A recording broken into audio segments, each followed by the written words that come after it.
வங்கதேசத்தில் மீண்டும் வன்முறை வெடித்து அந்நாட்டு அரசியல் சூழல் கடும் பதற்ற நிலைக்கு தள்ளப்பட்டுள்ளது. வங்கதேச மாணவர் சங்கத்தைச் சேர்ந்த முக்கிய தலைவர் ஷெரீப் உஸ்மான் ஹாடி மர்ம நபர்களால் துப்பாக்கியால் சுட்டு படுகொலை செய்யப்பட்டதைத் தொடர்ந்து சனிக்கிழமை அவரது இறுதிச் சடங்கின் போது பல பகுதிகளில் வன்முறைகள் வெடித்துள்ளன. இதன் தொடர்ச்சியாக போராட்டக்காரர்கள் வங்கதேச நாடாளுமன்றத்தை முற்றுகையிட முயன்றதால் டாக்காவில் பெரும் பரபரப்பு ஏற்பட்டுள்ளது. இதனையடுத்து நாடாளுமன்ற வளாகம் மற்றும் அதனை சுற்றியுள்ள பகுதிகளில் பாதுகாப்பு ஏற்பாடுகள் பலப்படுத்தப்பட்டுள்ளன. மேலும் பத்திரிகை அலுவலகங்களுக்கு தீ வைக்கப்பட்டதுடன் டாக்காவில் உள்ள இந்திய தூதரகம் மீது கல்வீசி தாக்குதல் நடத்தப்பட்டிருப்பது அதிர்ச்சியை ஏற்படுத்தியுள்ளது.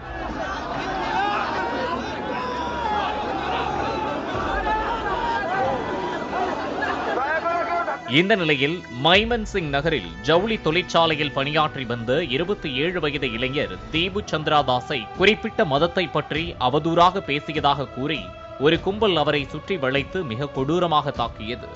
இதில் அவர் பரிதாபமாக உயிரிழந்தார். அப்போதும் விடாத அந்த காட்டு மிராண்டி கும்பல் சந்திரதாஸின் உடலை மரத்தில் கட்டி தொங்கவிட்டு தீ வைத்து எரித்ததாக வெளியாகியுள்ள தகவல் நாடு முழுக்க அதிர்ச்சியை ஏற்படுத்தியுள்ளது. இந்த நிலையில் இந்துக்கள் மீதான இதுபோன்ற தாக்குதல் சம்பவங்கள் தொடர்கதையாகியுள்ளன. இந்த கொடூர குற்றத்தில் ஈடுபட்டவர்கள் யாரும் தப்ப முடியாது என்று இடைக்கால அரசின் தலைவர் முகமது யூனுஸ் எச்சரித்து இருந்தார்.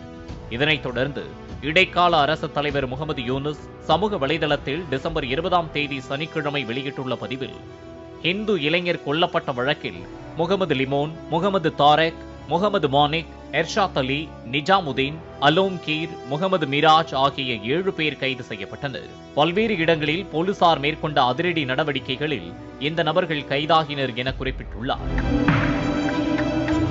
இந்த வன்முறை சம்பவம் குறித்து காங்கிரஸ் எம்பி சசி தரூர் சமூக வலைதளத்தில் வெளியிட்டுள்ள பதிவில், வங்கதேசம் முழுவதும் கட்டவிழ்த்து விடப்பட்டிருக்கும் வன்முறைக்கு மத்தியில் தாங்க முடியாத ஒரு சோகமான சம்பவம் நிகழ்ந்துள்ளது. சொல்லொன்னா கொடூர குற்றவாளிகளின் கைகளில் சிக்கி இந்து இளைஞர் உயிரிழந்ததற்கு இரங்கல் தெரிவிக்கும் அதே வேளையில் வங்கதேச அரசு விடுத்துள்ள கண்டனத்தை பாராட்டுகிறேன். ஆனால் கொலையாளிகளை தண்டிக்க அவர்கள் என்ன செய்கிறார்கள்? இதுபோன்ற சம்பவங்கள் மீண்டும் நிகழாமல் தடுக்க என்ன நடவடிக்கைகள் எடுக்கிறார்கள் என்று நான் அவர்களிடம் கேட்க விரும்புகிறேன் என குறிப்பிட்டுள்ளார். அதே நேரம் இடைக்கால அரசு தலைவர் முகமது யூனுஸ் இந்தியாவிற்கு எதிராகவும் பாகிஸ்தானிற்கு ஆதரவாகவும் செயல்படுவதாகவும் விமர்சனங்கள் எழுந்துள்ளன. அதாவது, இதற்கு முன் வங்கதேச பிரதமராக ஷேக் ஹசீனா இருந்தார். கடந்த ஆண்டு ஆகஸ்ட் மாதம் அவரது ஆட்சி கவிழ்ந்தது. இடஒதுக்கீட்டிற்கு எதிராக மாணவர்கள் நடத்திய போராட்டம் வன்முறையாக மாறியதால் ஷேக் ஹசீனா தனது பதவியை ராஜினாமா செய்து நம் நாட்டில் தஞ்சமடைந்தார். இதனையடுத்து வங்கதேசத்தில் இடைக்கால அரசு அமைந்தது. அதன் தலைமை ஆலோசகராக முகமது யூனுஸ் செயல்பட்டு வருகிறார். இவர் நம் நாட்டிற்கு எதிரான நிலைப்பாட்டுடன் உள்ளார். ஆனால் பாகிஸ்தானுடன் நெருக்கம் காட்டி வருகிறார் என விமர்சிக்கப்படுகிறது. இந்நிலையில்தான் தற்போது வங்கதேசத்தில் மீண்டும் வன்முறை வெடித்துள்ளது. அதாவது, வங்கதேசத்தில் 2026 பிப்ரவரி 12ஆம் தேதி பொதுத் தேர்தல் நடைபெறும் என அறிவிக்கப்பட்டுள்ளது. டாக்கா தொகுதி வேட்பாளராக ஷெரீப் உஸ்மான் ஹாடி என்ற 32 வயது மாணவர் தலைவர் களம் இறங்கினார். இன்கிலாப் மஞ்சா என்ற மாணவர் போராட்ட குழுவைச் சேர்ந்த இவர் கடந்த ஆண்டு மாணவர் போராட்டத்தை முன்னின்று வழிநடத்தியவர்களில் ஒருவர். இந்நிலையில்தான் தேர்தல் பிரச்சாரத்தில் அவர் மர்ம நபர்களால் துப்பாக்கியால் சுடப்பட்டார்.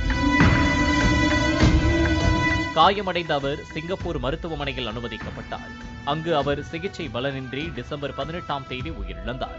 இதுதான் தற்போதைக்கு வன்முறைக்கு முக்கிய காரணமாக அமைந்துள்ளது. கொலையாளிகளை கைது செய்ய கோரி டாக்கா உட்பட பல்வேறு பகுதிகளில் அவரது ஆதரவாளர்கள், மாணவர்கள் போராட்டம் நடத்தினர். ஹாடியின் மரணச் செய்தி வெளியானதும் டாக்காவிலும் வங்கதேசத்தின் பல பகுதிகளிலும் ஆயிரக்கணக்கானோர் வீதிகளில் இறங்கி போராட்டங்களில் ஈடுபட்டனர். ஹாடி ஹசீனாவை விமர்சிப்பவராகவும் இந்திய கருத்துக்களை எதிர்த்தவராகவும் இருந்தார். ஹசீனாவின் இந்தியாவுடனும் அதன் தலைவர்களுடனும் உள்ள நெருங்கிய உறவுகளை அவர் எதிர்த்தவர் என்பதும் குறிப்பிடத்தக்கது. இதற்கிடையே வங்கதேச காவல்துறை ஹாடி மீது தாக்குதல் நடத்தியவர்களை தேடும் தீவிர வேட்டையை தொடங்கியது. சந்தேகத்திற்கிடமான 2 முக்கிய நபர்களின் புகைப்படங்களை வெளியிட்டுள்ள காவல்துறை அவர்களை பற்றிய தகவல் அளிப்பவர்களுக்கு 50 லட்சம் டாக்கா, அதாவது சுமார் 42,000 அமெரிக்க டாலர் வெகுமதியும் அளிப்பதாக அறிவித்துள்ளது.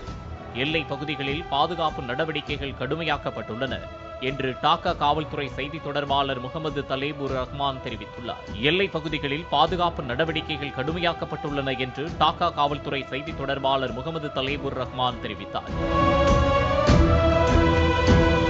ஹார்டியை கொன்றவர்களை உடனடியாக கைது செய்ய வேண்டும் என்று சனிக்கிழமை நடந்த அவரது இறுதிச் சடங்கின் போது போராட்டக்காரர்கள் அரசுக்கு எதிராக கோஷங்களை எழுப்பினர். இப்படி போராட்ட களமாக மாறிய வங்கதேசத்தில் இந்து இளைஞர் அடித்து படுகொலை செய்யப்பட்டதோடு அவரது உடலை மரத்தில் கட்டி தொங்கவிட்டு தீ வைத்து எரித்த சம்பவம் மீண்டும் வங்கதேசத்தில் பெரும் பரபரப்பை பற்ற வைத்துள்ளது. பிளே ஸ்டோர் மற்றும் ஆப் ஸ்டோரில் இருந்து பாலிமர் செயலியை QR கோடு மூலம் பதிவிறக்கம் செய்யுங்கள். செய்திகளை உடனுக்குடன் பெறுங்கள்.